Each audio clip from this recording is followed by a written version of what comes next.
you've just created an ally. Well, then what is so unbelievably difficult for people to understand that the same action, similar action, causes political enemies to exist?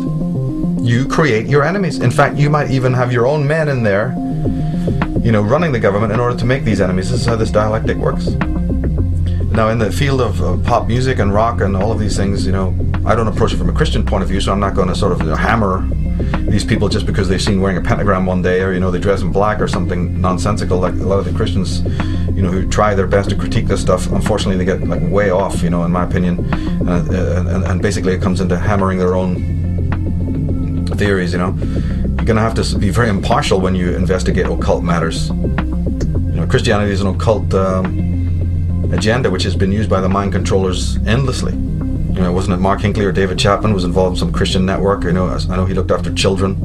He spent a lot of his time working in children's homes, in daycare and things like that. So these are virtuous, Christian, soulful people who are not able to adjust to their society, and then were picked up or experimented on, or just asked to even do a simple questionnaire, just like the old Scientology gig. Well, we're doing a poll, we're doing a research, we're doing a survey. We got the 7-page, obligatory document we give out. You don't know where that document is going. You don't know where that is going to end up, or who's going to be studying it and going, interesting.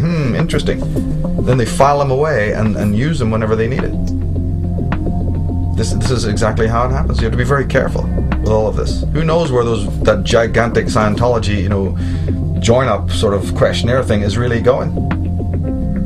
And what computer is reading it to find out exactly who you are and whether you fit one of their mind control, schema or not. And by the time you find out, it's too late. But these individuals often, who are exceptionally gifted, can also be used, sometimes consciously, sometimes unconsciously. And they are put before you, they're stereotypes, but they represent powerful archetypes. One of them being the Sun King, the Solar King, like Elvis Presley. And in fact, it's absolutely uncanny in the last concerts that Elvis did, where he almost verbally is talking in terms of solar symbolism.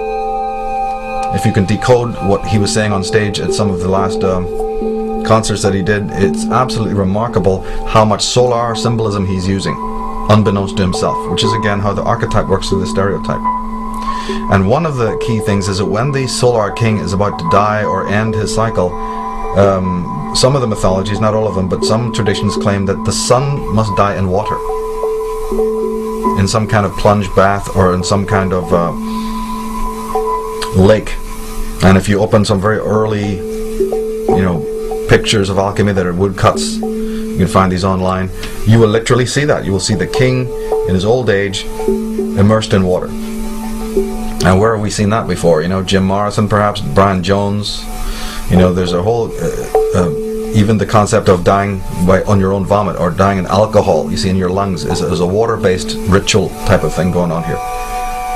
So in the case of so many of these people, we need to look into some of the ritual elements of what was going on. Of course, the Mafia had their hooks into the music business going back to the jukebox wars. And then in World War II, the OSS started up a program called Operation Underworld, which entailed the actual recruitment of key Mafia figures to operate in Italy and the United States. Right? And after World War II, they continued this brotherhood between the CIA and the Mafia that continues to the present day. Now, under Operation Chaos, I mentioned that all intelligence agencies have been brought into the umbrella program. Well, the Mafia was brought into it too because they were central to the music business itself, and they could be used to control and ultimately, in some cases, murder musicians who are outspoken in their opposition to the U.S. government. Jimi Hendrix was killed for two reasons. First of all, he had made statements in the teen press calling for the Black Panthers to go to Washington, D.C. and shoot the place up. Secondly, he had done a benefit for Bobby Seale and the Chicago 8. And that got the attention of the FBI and a program called COINTELPRO, which was a surveillance and assassination program. And it led to the murder of 28 Black Panthers. Tupac Shakur makes 29 because he was a Black Panther. Hendrix linked up with the Black Panthers, and for that reason he was a dead man. But the Jim Jones thing has been blown wide open. If people know how to, read, they can go to Colonel James Bogart's book called To Serve, which is a fantastic book. It actually deals very deeply with the truth behind the Kennedy assassination. And there's other books that detail the truth about the Jim Jones thing and show that it was a British crack unit, not the SAS, but the Black Panthers or the Black something or other, happened to just be on maneuvers, right, in Guyana, within a mile from where the assassinations are meant to have taken place, the so-called suicide.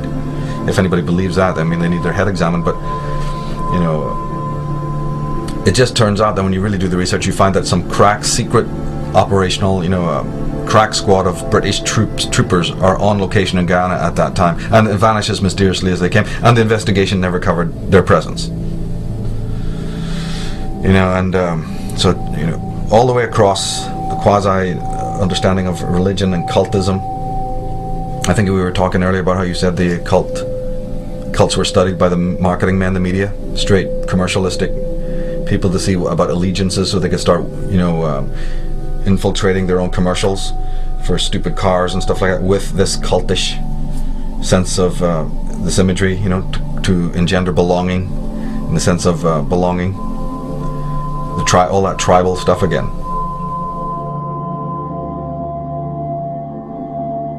When I was a brand manager at Procter & Gamble, my job was basically to make sure the product was good, develop new advertising copy, design the pack. Now a brand manager has an entirely different kind of responsibility. In fact, they have more responsibility. Their job now is to create and maintain a whole meaning system for people, through which they get identity and understanding of the world. Their job now is to be a community leader. It is the big monopolistic. Ad strategist Douglas Atkin, an expert on the relationship between consumers and brands, says he had a eureka moment one night during a focus group. I was in a research facility watching 8 people rhapsodize about a sneaker. And I thought, where is this coming from? This is, at the end of the day, a piece of footwear. But the terms they were using were evangelical. So I thought, if these people are expressing cult-like devotion, then why not study cults? Why not study the original? Find out why people join cults and apply that knowledge to brands. I'm loyal to this practice because it's done so much for me. If Atkin could find what pushed a person from mere fan to devoted disciple, perhaps he could market that knowledge. Most of the people I discuss the WWF with know that it's not a sport. Right. It's a masculine ballet. So he compared dozens of groups he considered cults with so-called cult brands, from Hare Krishna to Harley Davidson. If you're smart and kind of individual, that's what you drive.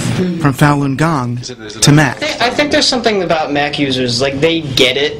We just had discovered something. They realize there are other people like them and they cooperate on certain projects, and it's part of belonging to the tribe. And the conclusion was this, is that people, whether they're joining a cult or joining a brand, do so for exactly the same reasons. They need to belong and they want to make meaning. We need to figure out what the world is all about, and we need the company of others. It's simply that. Saturn is a really good example. It's a mass cult brand. For example, 45,000 people turned up to spend their holiday, their vacation time at the factory in Tennessee, instead of going to Disney World or the Grand Canyon. Now, why would they do that? It's because they wanted to meet other people who own Saturns. They wanted to meet the rest of the Saturn family. They wanted to meet the people who made the car. The people who made the car wanted to meet them. And the people who ran the Saturn business knew that. This summer, they not only knew it, they turned it into an ad, which only brought more people into the Saturn family. We called it the Saturn Homecoming. They could see where the idea for a new kind of car company had taken shape, and we could thank them for believing we could do it. And they created a great meaning system for Saturn. In those fantastic commercials, their meaning system was based on old-time values of community. It was a kind of an icon that America yearned for but couldn't find anymore. And that's the object of emotional branding, to fill the empty places where non-commercial institutions like schools and churches might have once done the job. Brands become more than just a mark of quality. They become an invitation to a longed-for lifestyle, a ready-made identity.